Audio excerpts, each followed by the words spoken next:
Здравствуйте, друзья! В эфире Геоэнергетика Инфо. Максим Радайкин и сегодняшний мой собеседник Александр Фролов. Здравствуйте! Здравствуйте, здравствуйте. Total Energy ожидает переизбытка предложения СПГ на мировом рынке. Мы сделали расчеты, и в 27-30 годах мы ожидаем дополнительные 50 миллионов тонн новых мощностей в год, сказал Пуяне, выступая с презентацией на Дне инвестора. Александр, получается, а вот это хорошо или плохо, что такие большие объемы СПГ выходят на рынок? Как это повлияет на цену газа в принципе? Собственно, о чем идет в данном случае речь? Речь идет о вводе новых мощностей, которые планируются в основном в двух регионах. Не только в них, но вот два региона основных– это Соединенные Штаты и Катар.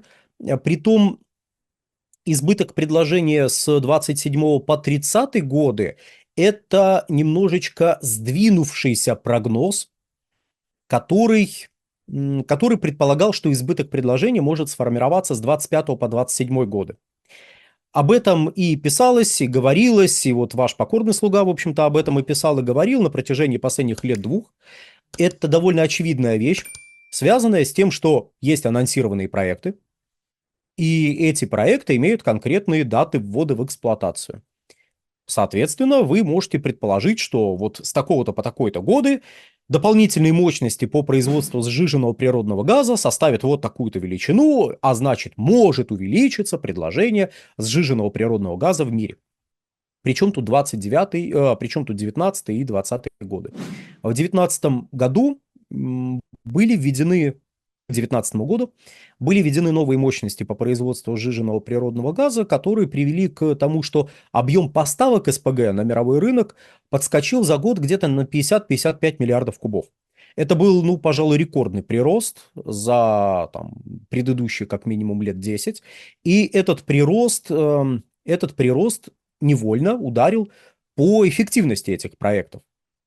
Ну, почему? Собственно, больше СПГ, биржевые котировки снижаются, а если снижаются биржевые котировки, то значит экономическая эффективность данных проектов тоже сокращается.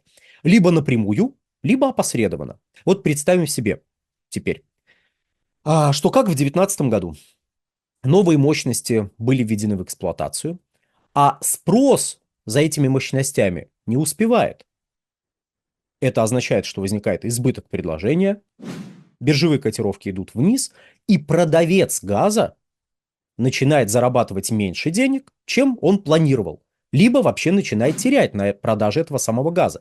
Потому как неудивительно, но биржевые котировки могут опуститься до такого уровня, при котором вы в принципе будете не заинтересованы в том, чтобы этот газ привезти. У вас есть обязательства, как у продавца газа, перед заводом, на котором этот газ сжижается. И при большинстве сценариев, более-менее адекватных, вы будете вынуждены этот газ брать, ну, потому что ваши потери в случае, если вы просто оплачиваете сжижение, будут больше, чем если вы оплачиваете сжижение, ну, соответственно, все остальные затраты несете, и этот газ продаете на конечном рынке. Но может сложиться так ситуация, что вам проще будет оплатить сжижение и ничего никуда не возить. И вот 19-20 годы. То есть в 2019 году дополнительные объемы вбрасываются на рынок. То есть не то, чтобы это вот, ну, знаете, это не чей-то злой умысел. Это все хотели заработать. Но в момент, когда стали вкладывать деньги, ну вот все побежали, я побежал. Говорят, СПГ это очень выгодное направление. Но это выгодное направление, пока вы деньги вложили, пока заводик построили, пока контракты позаключали с компаниями, которые у вас этот СПГ будут брать и вести разным конечным покупателям, ситуация изменилась. Изменились котировки ценовые, изменилось все. Объемы предложения. И тут вы такие красивые, свои заводики вводите в эксплуатацию, ваш СПГ идет на рынок, котировки падают. И вот там летом 200 долларов за 1000 кубов в Европе летом 2019 года, а там 2 долларов за 1000 кубов стоил этот самый газ. К зиме он уже стоит 150 долларов, потом к концу зимы он стоит уже 100 долларов, а летом 2020 года он вообще опускается до 40 долларов, потому что на газовый кризис, который тогда возник, наложился еще и ковидный кризис. И вот если до лета 2020 года этот газ еще везли, то летом 2020 года там, ну, несколько десятков грузов просто не стали везти по той причине, что если бы вы взяли этот газ заплатив на бирже, заплатив за сжижение, учтя потери при сжижении и заплатив за само, ну, то есть платите за газ, за транспортировку, учитываете потери при сжижении, оплачиваете сжижение, оплачиваете транспортировку, регазификацию, хранение, может быть, там на терминале, и в итоге вы продаете этот газ за $40. Да даже если за $80. Вам проще будет плюнуть, заплатить заводу за сжижение, ничего не сжижать и ничего никуда не везти. Потому что и в том, и в другом случае вы деньги потеряете, но если вы сжижете и отвезете, и продадите, вы потеряете больше денег, чем если просто заплатите за сжижение и ничего никуда не повезете. Вот. То есть в такой ситуации больше страдает, понятно, не завод. Завод в любом случае получает деньги. Страдает, ну, тот, кто этот газ продает. Поэтому вот как раз присутствует некое опосредованное влияние, которое потом сказывается на там, кризисе на региональных газовых рынках. И господин Пуянне в данный момент говорит о том, что может быть избыток предложения, связанный с тем, что Штаты собираются в ближайшие годы, точнее на территории Штатов собираются примерно примерно в 2 раза увеличить мощности по сжижению. Также собираются новые объемы ввести в Катаре, увеличив более чем в 1,5 раза свои мощности. То есть Катар, в принципе, один из крупнейших игроков на мировом рынке. Там более 100 миллиардов кубических метров, если в кубических метрах считать, более 100 миллиардов кубов там экспортируется, притом большая часть этих объемов экспортируется в сжиженном виде. Вот, и для Катара, ну, Катару здесь проще. Он, по сути, этот газ уже продал своим партнерам по долгосрочным контрактам, и на него вот эти биржевые колебания будут оказывать меньшее влияние. И тут мы приходим к еще одной составляющей. По-разному формируются цены. Если кратко, есть два принципа ценообразования. С нефтяной привязкой, с биржевой привязкой.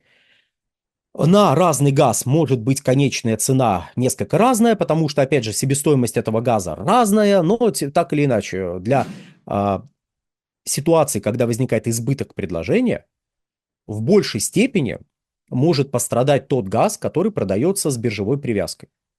Если газ продается с нефтяной привязкой, то он может пострадать количественно, но не с точки зрения цены. Почему?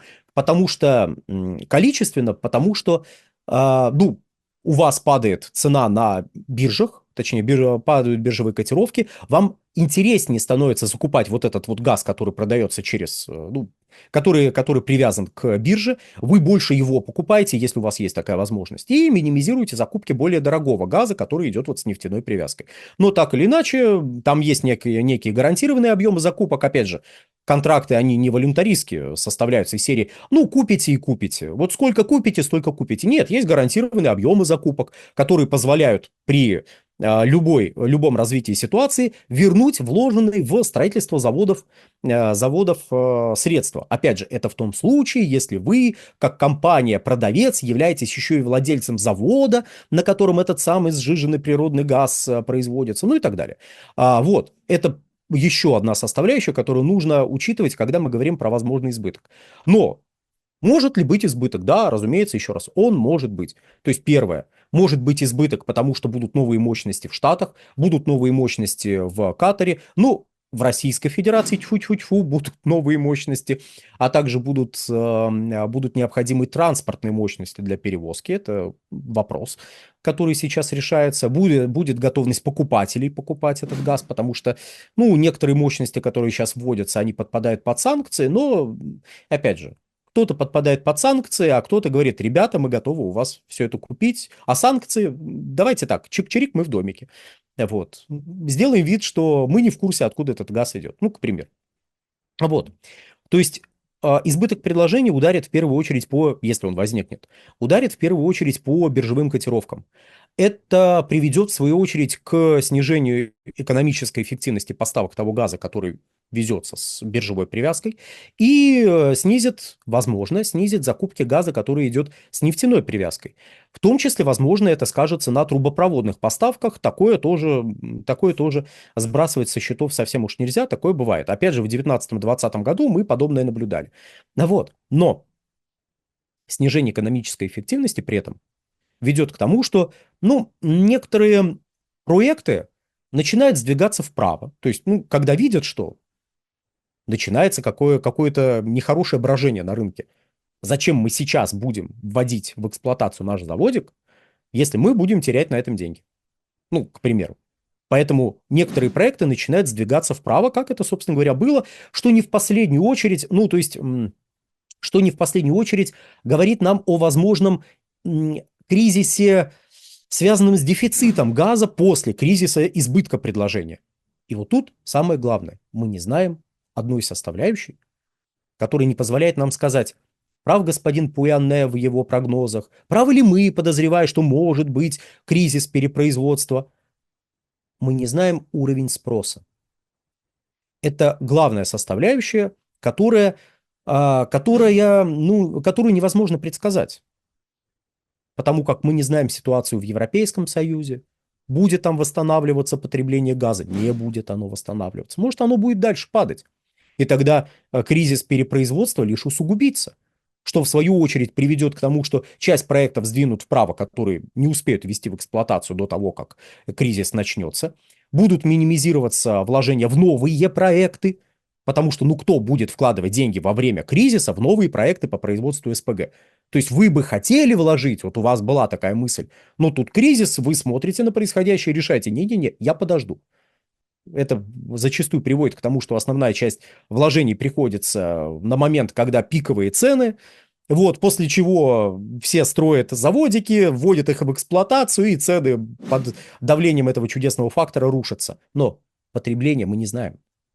Мы не знаем потребления в Европе, еще раз. Мы не знаем потребления в самих Соединенных Штатах. Потому как в Соединенных Штатах Америки есть проблема, связанная с ростом объемов газовой генерации, на которую приходится значительная часть прироста спроса на газ в США за последние лет 15-16. И мы не знаем, насколько активно будет этот переход на газ происходить. Но, кстати, если Трамп сейчас станет президентом, представим себе сценарий, Трамп становится президентом, с 25 по 26 год начинается кризис перепроизводства на рынке газа, газовые котировки падают вниз еще, в Штатах там своя атмосфера, представим, что еще и в Штатах падают ниже. И Трамп выходит и говорит, ребят, я же обещал вам, что будут низкие цены на энергоносители. Видали, какой я молодец, только к власти пришел, вот какая история. Либо под конец его каденции первой может такое произойти. Собственно говоря, тут уже политическая составляющая включается, которая скорее как некая, знаете, вишенка на тортике в этой истории, но ее тоже сбрасывать со счетов не надо. Однако, потребление, еще раз, мы не знаем, ни в Китае, ни в Штатах, ни в Европе, ни у других крупных игроков. Собственно говоря, 3 крупнейших я уже перечислил, но основные надежды на Китай, на рост спроса в Китае. При том, что в Китае уже есть планы по увеличению спроса на газ, то есть там строят терминал, параллельно строят заводик, параллельно строят газовую электростанцию, которая будет потреблять газ с этого терминала, и заключается контракты с продавцом СПГ долгосрочные, который будет поставлять газ на этот терминал, с которого газ будет идти на эту электростанцию в момент ее ввода. То есть там комплексный подход присутствует, и тьфу-тьфу-тьфу, китайцы в этом плане молодцы. А про Европу мы ничего сказать не можем. Ни хорошего, ни плохого, не в том смысле, что о Европе либо хорошо, либо никак, а просто потому, что неясно, что там будет с спросом на газ. В Штатах, опять же, непонятно. И последнее. Ввод новых мощностей не означает увеличение поставок. Сейчас, по итогам 2023 года, самая свежая статистика, понятно, годовая, по итогам 2023 года. По итогам 2023 года объем поставок сжиженного природного газа был примерно на 100 миллиардов кубических метров меньше наличествующих мощностей по производству сжиженного природного газа. То есть ввод новых мощностей не означает такой же прирост поставок. Это тоже надо держать в уме. А на сегодня все. Всего хорошего. Александр, большое спасибо за комментарий. Друзья, пока YouTube замедляют, призываю не дожидаться, пока его заблокируют окончательно, и подписывайтесь на наш телеграм-канал Геоэнергетика Инфо. Ссылка будет в описании и закрепленном комментарии. Там же будут реквизиты для желающих финансово поддержать наш проект в столь интересной ситуации. Спасибо, до новых встреч. Всего хорошего.